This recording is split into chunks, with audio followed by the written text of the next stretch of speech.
Estamos de regreso en Opiniones Encontradas y vamos a entrar a hacer un primer barrido, una primera aproximación a este paquete de iniciativas que envió hoy el Ejecutivo al Congreso, que eran, pues quizá, de las iniciativas más esperadas, derivadas de las reformas constitucionales que se produjeron a lo largo de 2013. Y esta de telecomunicaciones ha sido especialmente, polémica, y a la vez ha despertado enormes expectativas, porque es una reforma que tiene o puede tener un impacto importante en servicios y en la competitividad del país, porque las telecomunicaciones hoy son uno de los puntos neurálgicos, telecomunicaciones, radiodifusión, son uno de los puntos neurálgicos para el crecimiento y el desarrollo económico. Y para entrarle a esta plática, a esta discusión sobre esta importante iniciativa,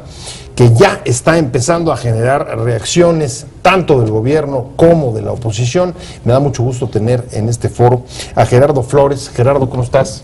Muy bien, José. Muy buenas noches. Encantado que hayas venido, que te hayas tomado el tiempo.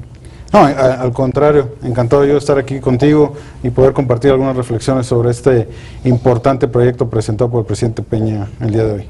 Gerardo Flores, usted lo conoce, ha estado ya con nosotros en este espacio. Él es secretario de la Comisión de Comunicaciones del Senado de la República, que va a ser el espacio donde se vaya a analizar y dictaminar esta iniciativa. Si quieres, vamos a entrarle de una vez, de entrada al asunto, Gerardo, y lo primero que salta a la vista es, digamos, que todo el tiempo que se prolongó en llegar esta iniciativa al Senado. El gobierno, el secretario de Comunicaciones y Transportes, había dicho desde antes de que iniciara el periodo legislativo que ya estaba lista, me acuerdo, incluso creo que fue en una de las reuniones preparatorias que celebró el PRI, el grupo parlamentario del PRI, me parece que en Quintana Roo, y ahí dijo, ya está lista y la podemos mandar inmediatamente. Y de aquella fecha ahora, a pesar de que ya tenía retrasos, han pasado casi 3 meses. ¿A qué crees? ¿Por qué crees que ¿a qué atribuir esto? ¿A las presiones? ¿A la falta de consensos? ¿Por qué tardó tanto? Mira, esta declaración del secretario fue, de hecho, en la reunión plenaria de senadores del PRI del Verde en Mérida, a finales de enero. Así es. Lleva así casi 2 meses. El retraso yo lo asociaría, y yo lo dije desde que aprobamos la reforma constitucional, que era el plazo que nos habíamos establecido de 180 días naturales, era demasiado estrecho o era un plazo muy apretado para el enorme desafío que teníamos enfrente. Y te explico por qué. No sé si lo dije ya en la ocasión anterior que estuve aquí contigo, pero en realidad hoy en el mundo no hay una legislación convergente con la audacia o con la ambición que se planteó la reforma constitucional. Entonces, construir una pieza legislativa con esas características sin tener una clara referencia internacional que pueda considerarse como una mejor práctica internacional era una tarea de enorme complejidad que me parece que el Ejecutivo Federal atacó de la mejor manera posible. Yo no tengo duda que en el camino se encontraron con muchas complejidades o complicaciones. ¿Como cuáles? ¿Cuáles señalarías tú las partes, digamos, donde pueden haber estado los nudos más importantes que hayan retrasado la presentación de esta iniciativa?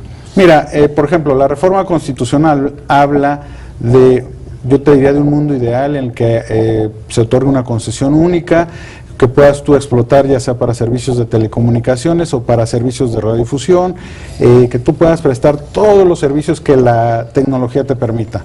Eso evidentemente es un mundo ideal que hoy en día es aún muy complicado que con un solo marco regulatorio que sea, digamos, neutral para cualquier tipo de sector, ya sea telecom o radiodifusión, tú no vas a encontrar un instrumento legislativo con esas características.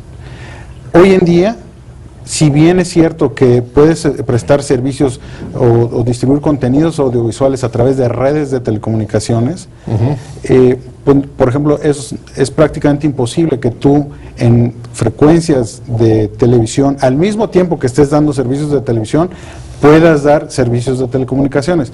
Sí puedes usar esas frecuencias para dar servicios de telecomunicaciones de banda ancha, pero para hacerlo tienes que dejar de ofrecer el servicio de televisión, es decir, reemplazas el servicio, no es cierto que se dé una convergencia ahí, ¿no? Entonces,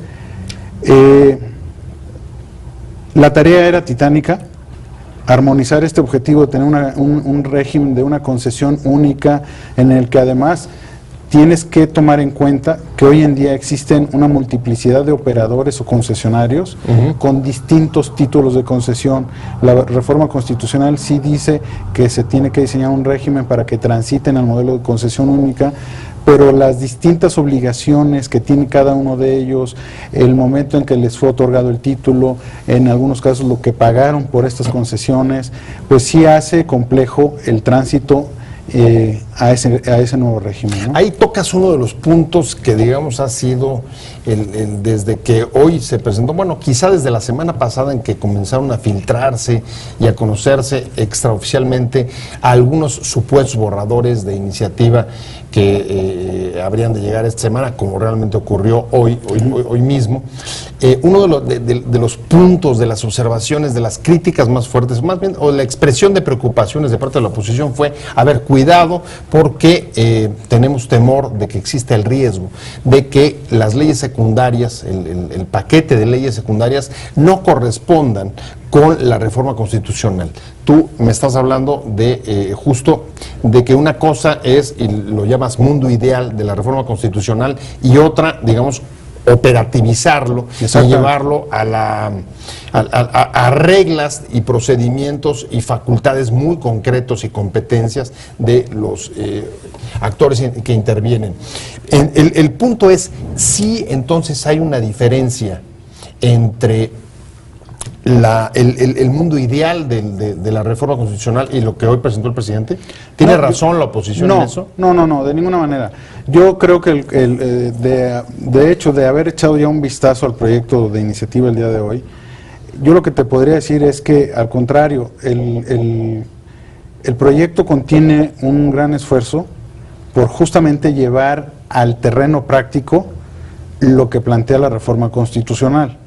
Okay. Es decir, ¿qué se buscó con la reforma constitucional? Se buscó corregir de fondo un problema que México venía padeciendo desde que se abrió el sector telecomunicaciones, por ejemplo, a la competencia, que es la ausencia de una competencia efectiva. O sea, elevadísima concentración en actividades de este sector. Exactamente.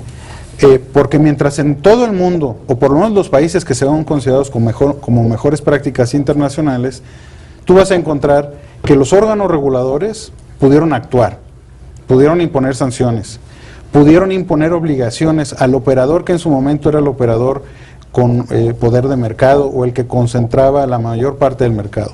En México eso no ocurrió. En México no se le pudieron imponer obligaciones, por ejemplo, en el caso de telecomunicaciones, la Ley Federal de Telecomunicaciones lo decía con claridad o preveía ese supuesto. Nunca se pudo imponer ningún tipo de obligación al operador dominante, ¿no? Te invitamos a seguir cuestionando la información con los siguientes videos.